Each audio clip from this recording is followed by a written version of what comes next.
यूं तो महाभारत में बहुत सारे नायकों ने युद्ध किया था, पर सिर्फ एक योद्धा था जो सबका चहेता और पूरे महाभारत युद्ध का केंद्र था। उसका नाम भला कौन नहीं जानता? अर्जुन। जब कभी हम अर्जुन का नाम लेते हैं तो सबसे पहले जो याद आते हैं वे हैं श्री कृष्ण और उनके बाद अर्जुन के महाप्रलंकारी दिव्यास्त्र। ऐसे महाशक्तिशाली अस्त्र जो शायद पूरी पृथ्वी का विनाश करने में सक्षम थे। आज हम अर्जुन के ऐसे ही 4 दिव्यास्त्रों के बारे में जानेंगे जिसके सामने आज के युग का परमाणु बम शायद कुछ भी नहीं। सबसे पहला नंबर ब्रह्मर्षि अस्त्र का आता है।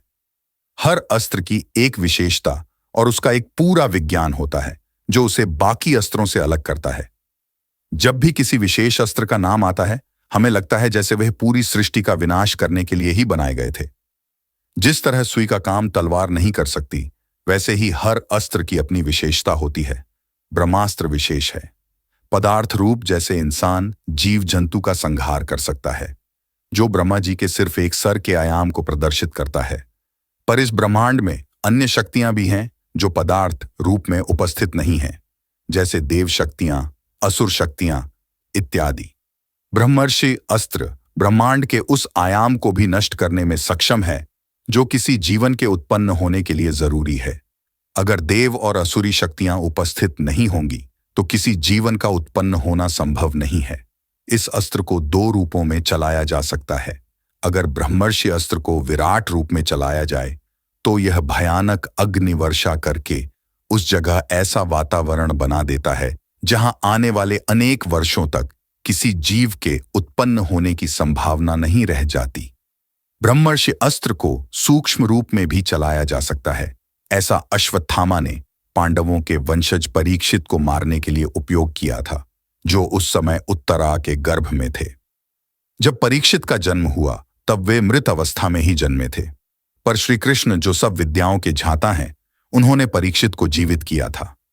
अर्जुन को इस अस्त्र का ज्ञान उनके गुरु द्रोणाचार्य ने दिया था। अगला अस्त्र है पाशुपतास्त्र।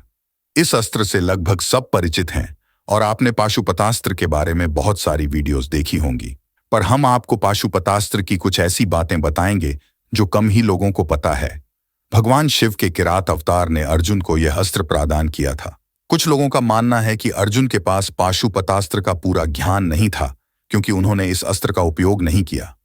लेकिन अगर आप अर्जुन की युद्ध शैली को ध्यान से देखेंगे तो पाएंगे उन्होंने विरले ही किसी को मारने के लिए महाविनाशकारी दिव्यास्त्रों का उपयोग किया हो।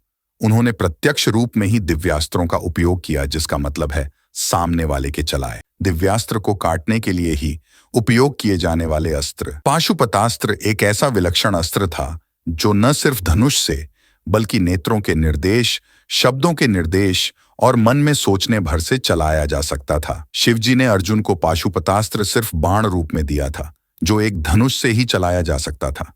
इस अस्त्र से किया गया विनाश किसी तरह दोबारा ठीक नहीं किया जा सकता। मान्यता है कि शिवजी पाशुपतास्त्र से दैत्यों का संहार करते हैं और भगवान शिव युग के अंत में इसी पाशुपतास्त्र से सृष्टि का विनाश करेंगे। शिवजी के त्रिशूल में 3 शूल हैं, जबकि पाशुपतास्त्र में 4 शूल हैं।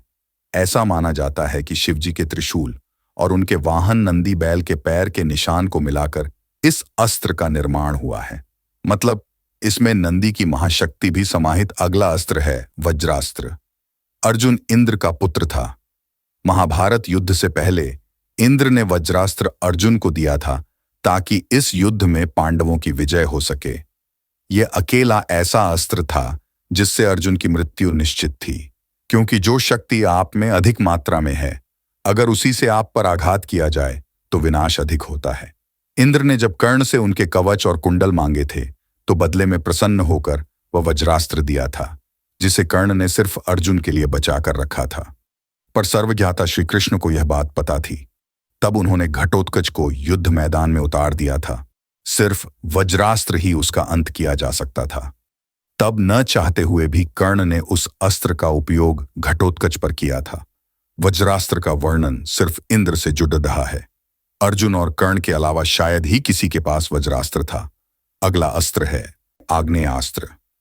यह अर्जुन का सबसे ज्यादा चलाया हुआ और सिद्ध किया हुआ अस्त्र था। इस अस्त्र के उपयोग में अर्जुन को महारत हासिल थी। जिस तरह बारिश में पानी बरसता है, उसी तरह आग्नेयास्त्र से आग बरसती थी। अर्जुन जितनी चाहे उतनी मात्रा में इस अस्त्र से अग्नि उत्पन्न करने में निपुण था। पर महाभारत में एक और योद्धा भी था जो आग्नेयास्त्र के उपयोग में अर्जुन से भी निपुण था। उसका नाम था सुधन्वा। महाभारत का एक अद्भुत युद्ध अर्जुन और सुधन्वा के बीच न होकर सुधन्वा और श्री कृष्ण के बीच हुआ था। दोनों आग्नेयास्त्र चलाने में इतने निपुण थे कि कोई जीत हार का फैसला नहीं हो पा रहा था।